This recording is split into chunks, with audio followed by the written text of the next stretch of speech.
Research in Child and Adolescent Development.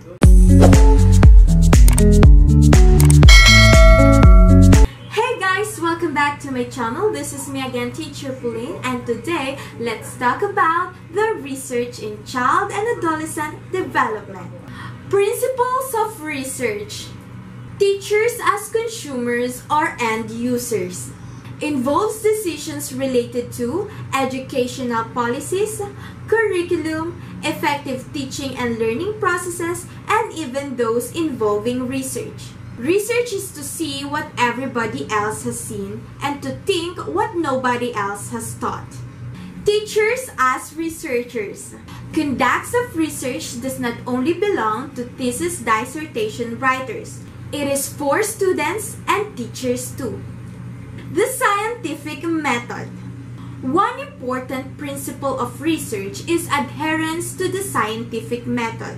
Since research is a systematic and logical process, there are 5 steps of scientific method according to John Dewey. Identify and define the problem, determine the hypothesis, collect and analyze data, formulate conclusions, apply conclusions to the original hypothesis. Research design. Researches that are done with high level of quality and integrity provide us with valuable information about child and adolescent development. Case study. Description. An in-depth look at an individual. Strengths. It provides information about an individual's fears, fantasies, traumatic experiences, upbringing, family relationship, health, and anything that helps a psychologist understand that person's development. Weakness. Need to exercise caution when generalizing from the information. The subject of a case study is unique with a genetic makeup and experiences no one else shares. Involves judgments of unknown reliability in that usually no check is made to see if other psychologists agree with other observation. Correlational study. Description. A research design that determines associations. Strengths. Useful because the more strongly 2 events are corrected, the more we can predict one from the other. Weakness. Because to exercise correlation research does not involve the manipulation of factors, it is not dependable way to isolate cause. Experimental. Description.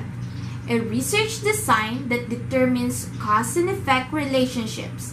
The experimental method involves manipulating one variable cause changes in another variable. This method relies on controlled methods, random assignment, and the manipulation of variables to test a hypothesis. Strengths. The only true reliable method of establishing cause and effect. Weakness. Experimental research is limited to what is observable, testable, and manipulable. Failure to achieve randomization may limit the extent to which the study sample is representative of the parent population and with it, generalizability of the findings of the study. Experimentation with humans is subject to a number of external influences that may dilute the study results. A further limitation of experimental research is that subjects may change their behavior or respond in a specific manner simply because of awareness of being observed. Hawthorne effect. Naturalistic observation. Description. A research design focuses on children's experiences in natural settings. This does not involve any intervention or manipulation on the part of the researcher. This technique involves observing subjects in their natural environment. This type of research is often utilized in situations where conducting lab research is unrealistic, cost prohibitive, or would unduly affect the subject's behavior. Strengths. One of the advantages of this type of research is that it allows the research to directly observe the subject in a natural setting. Weakness. The disadvantages of naturalistic observation include the fact that it can be difficult to determine the exact cause of a behavior and the experimenter cannot outside variables. Longitudinal. Description. This research design studies and follows through a single group over a period of time, the same individuals. Strengths. Allows them to record and monitor developmental trends. Weakness. They are expensive and time-consuming. The longer the study lasts, the more subjects drop out. They move, get sick, lose interest, etc.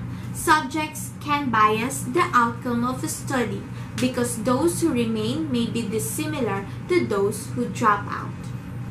Cross-sectional. Description. A research strategy in which individuals of different ages are compared at one time. Strengths. Allows them to record and monitor developmental trends. The researcher does not have to wait for the individuals to grow up or become older. Weakness. It gives no information about how individuals change or about the stability of their characteristics. Sequential. Description. This is the combined cross-sectional and longitudinal approaches to learn about lifespan development. Strengths. It provides information to obtain from cross-sectional or longitudinal approaches.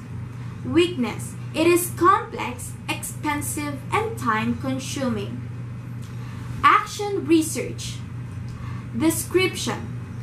Action research is a reflective process of progressive problem solving led by individuals working with others in teams or as part of a community of practice to improve the way they address issues and solve problems. In the context of teaching, action researches of teachers stem from their own questions about and reflections on their everyday classroom practice. Strengths. Appropriate in a particular setting when the purpose of study is to create changes and gain information on processes and outcome of the strategies used. Weakness. Typically take place in one organization only at a particular time and cannot be interpreted within different organizations in the same way. Therefore, research findings are hard to generalize. We have 5 data gathering techniques, namely observation, physiological measures, standardized tests, interviews and questionnaires, and life history records. Observation. Observations can be made in either laboratories or materialistic settings. In naturalistic observation, behavior is observed in the real world like classrooms, home in neighborhood. Physiological measures. Certain indicators of children's development such as, among others, heart rate, hormonal levels, bone growth, both weight and brain activity are measured. Standardized tests. These are prepared tests that assess individuals' performance in different domains. These tests are administered in a consistent manner.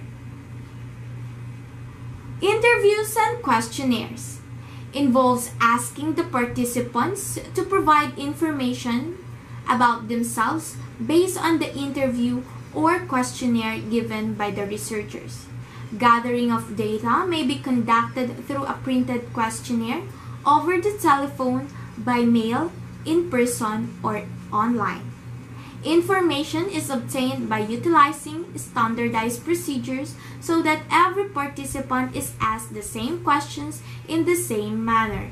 It entails asking participants for information in some structured format. Life history records. These are records of information about a lifetime chronology of events and activities. They often involve a combination of data records on education, work, family, and residence.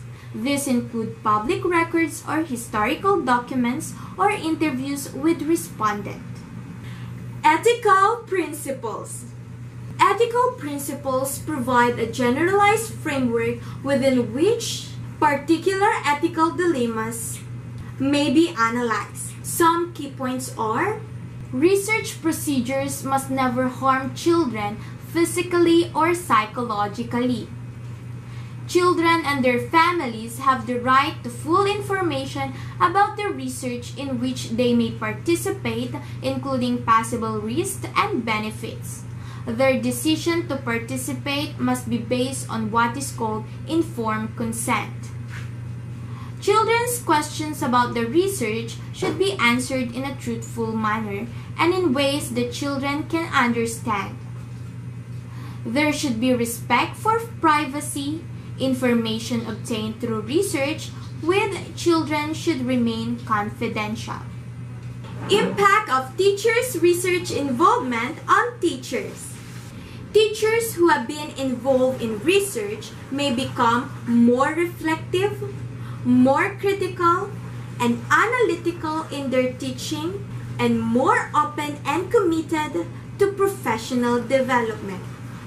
Participating in teacher research also helps teachers become more deliberate in their decision-making and actions in the classroom. Teacher research develops the professional dispositions of lifelong learning, reflective and mindful teaching, and self-transformation. Engaging in teaching research at any level may lead to rethinking and reconstructing what it means to be a teacher or teacher educator, and consequently the way teachers relate to children and students. Teacher research has the potential to demonstrate to teachers and prospective teachers that learning to teach is inherently connected to learning to inquire. Thank you for listening. For more related videos about this topic, don't forget to subscribe to my channel. Bye!